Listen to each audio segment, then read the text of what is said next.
back to another edition of Cannabis in Canada with Jason Wilcox. Sitting here with Dana Larsen, head of Sensible BC. We're about to head out for the Global Marijuana March. This year in BC, it's all about Sensible BC. Dana's here to tell us everything about it so that y'all know we got a lot of information to give you, but Dana's here to tell us from his perspective, from the man himself. Take her away. Hey, right on. Well, thanks for having me. And so this is actually the second of the 3 big marijuana festivals that happen every year in Vancouver. We had 420 a couple of weeks ago. There was something like 30,000 people there, I think. It was a phenomenal event. The Global Marijuana March that's coming up is a little smaller here in Vancouver, but as you know, it's happening in 200 cities around the world, which is awesome. And then we also do something as well on Cannabis Day. But this year, for all these events, we're really focusing on bringing awareness to the Sensible BC campaign. And Sensible BC is an effort we started last September. We've had a lot of success with it so far, but our goal is to have a marijuana referendum in British Columbia, to use the referendum system, the same system that was used to defeat the HST, and to have a referendum to pass a law called the Sensible Policing Act. And what this law does, it does 4 things. It tells all the police in BC, or really makes all the police in BC, stop spending any time or money to search or arrest or charge anybody for marijuana possession. So that essentially decriminalizes marijuana possession in our province. And the second thing it does is it changes it so that we treat possession of marijuana by a minor exactly the same as alcohol. So there's no criminal record involved, but a police officer can take it away and that kind of thing, right? Treats it the same as alcohol for a minor. So this would also, for the economy in BC, this would be a huge boost to just put that money and redirect it to where it belongs. Real criminal. Absolutely. We've actually seen, people think that marijuana is already legal in BC or something, and in Vancouver it's kind of decriminalized in terms of possession. The police in Vancouver lay very few possession charges, but in the rest of the province, possession charges have skyrocketed. They've more than doubled over the past 6 years. The RCMP are leading a crusade against marijuana users, and it's not what the people of British Columbia want. So our law would stop them from doing that. It would take control over the policing in our province, which is provincial jurisdiction. It would make the police make marijuana possession the lowest priority, like it is in Vancouver. So they basically stop busting adults for marijuana use, and minors in possession of marijuana get treated like alcohol. So there's no criminal record, no handcuffing and jailing.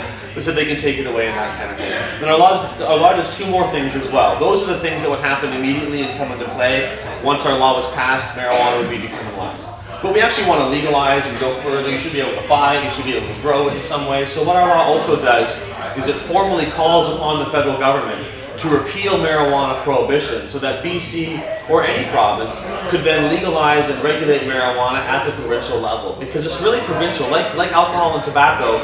Once the federal government removes repeals the prohibition on marijuana, then it goes to the provinces to regulate it and control it. And so the final thing our law does, it sets up a commission in BC to figure out what are the laws and rules around legal marijuana going to be when the feds say yes. So we decriminalize right now, and then we start figuring out how we're going to legalize it, what the rules are, how do we tax it, how do we do medical marijuana, how much can you grow at home. All those things get figured out. And we don't have a formula for that. I know I like the wine model, but we decriminalize possession and we figure all that stuff out. That's what our law would do. So it's a good first step. It's a good first step because then it lays that pathway. And of course, anything's out of policy. It's always going to be policy and reform until they do legalize. Even then, it's going to be policy. I've often asked the question, what's your take? Legalization Washington or legalization Colorado?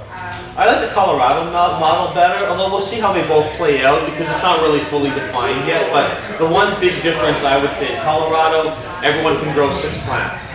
And in Washington, they didn't allow home cultivation at all yet. I believe that that's still going to come. I don't think that 10 years from now, I think 10 years from now or sooner, Washington will be allowing people to grow their own marijuana. I just feel that's where it's going to go. But there are some people that would prefer, that worry about it being sort of corporate takeover or something like that. I like the wine model, which is what I usually talk about here in BC, because with wine, you can brew your own wine at home. There's a limited amount you can make, but it's enough to get you and all your friends happily supplied for the year. Right? Yeah, you can't sell it, but you can brew it in your own home. You can go get someone else to brew it for you. But the vast majority of people prefer to buy it, and when you buy it, you can buy it legally. You can buy the finest wines and alcohol from all around the world very conveniently. It's all properly regulated. It's all labeled for dosage and potency, how strong it is. It should be like that for marijuana as well. So you should be able to grow your own, but ultimately, if you can buy cheap, high-quality marijuana products in a store, the vast majority of people aren't going to bother growing their own. But they should still have that option, I think. And the more expensive the legal marijuana is, the more people are going to want to still grow their own. But I think legal marijuana should be a lot cheaper. They could charge $1 or $2 a gram. That's still very, very expensive for any other vegetable product. But most users would be happy, everyone would be happy, and that would still allow a lot of revenue for the government if they tax marijuana to make it cost $2 a gram. That would still leave plenty of revenue, and it would pretty much eliminate the underground market. If legal marijuana costs $10 to $15 a gram, the underground market's going to stay there because it's still going to be profitable to grow your own and sell it to people. I was just going to say that. So the way to sort of get rid of the whole criminal underground is to make marijuana way cheaper, because people aren't going to want to bother growing it and selling it if it's only $2 a gram. The profit margin isn't there anymore.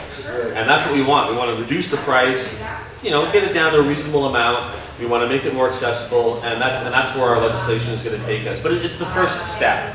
And what we're doing is we're taking advantage of the province's ability to get involved in this. And too often our provincial politicians will just say, well, it's a federal issue, I can't do anything. Here in BC, we're in an election, they talk about the Coast Guard stations being cut. That's a federal issue, but all our politicians are up in arms and talking about it.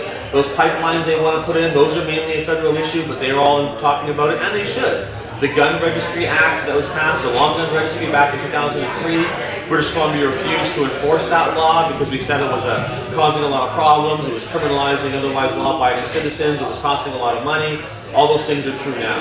So there's plenty of precedent for the provinces to get involved, to at least call upon the federal government to stop forcing us as a province to waste our money, our tax dollars, on detaining, arresting, charging, convicting marijuana people. Because the provinces pay for the policing, we pay for the courts, we pay for the prisons, and the provinces pay for the social costs of prohibition as well.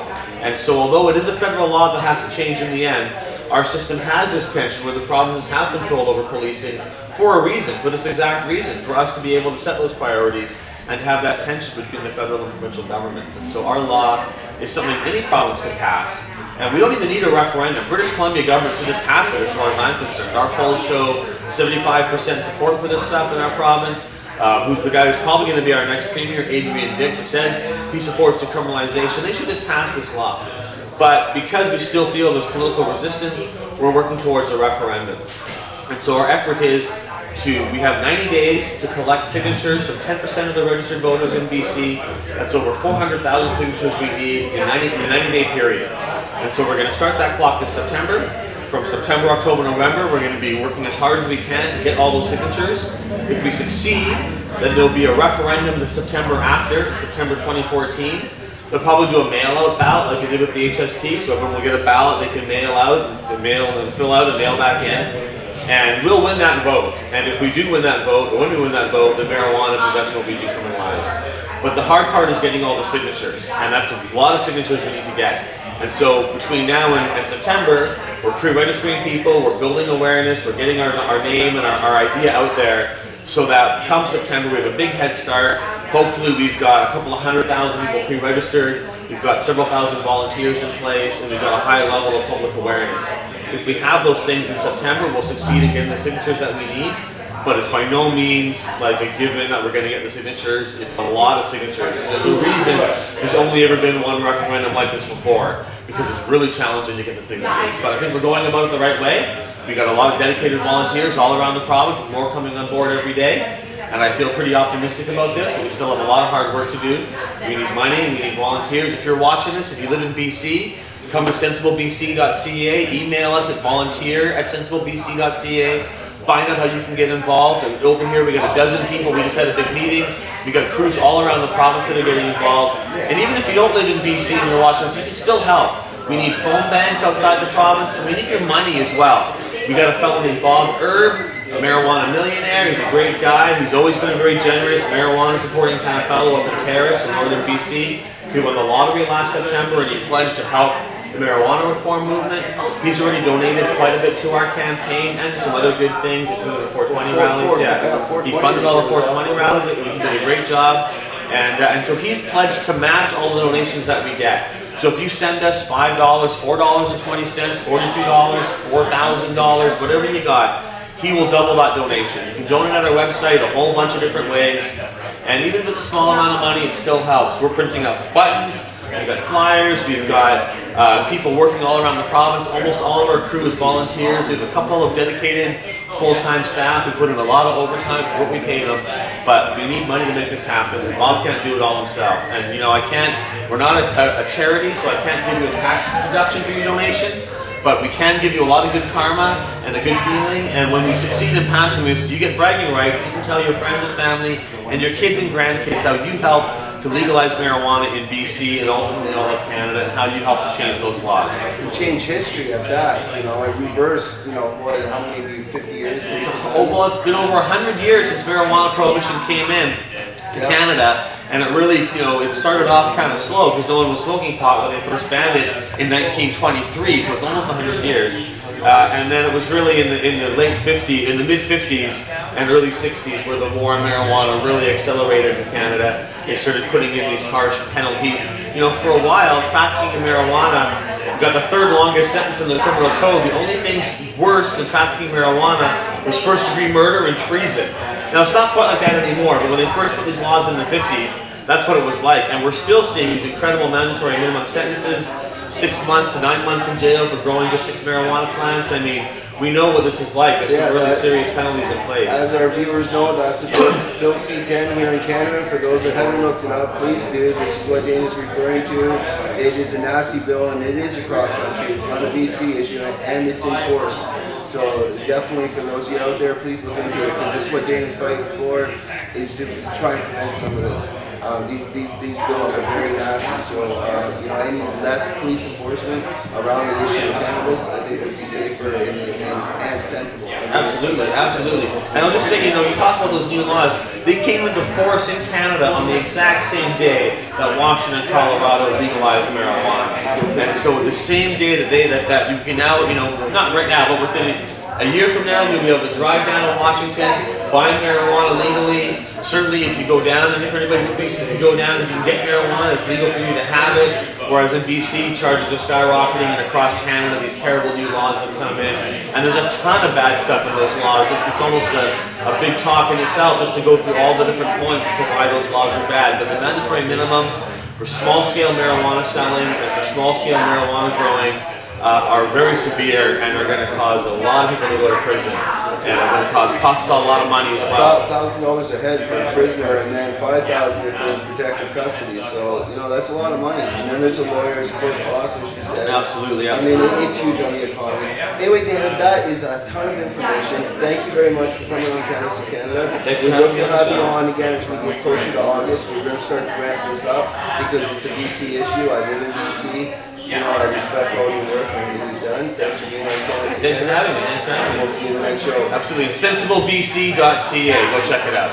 We'll see you in the next show. It's Jason Wilcox signing off.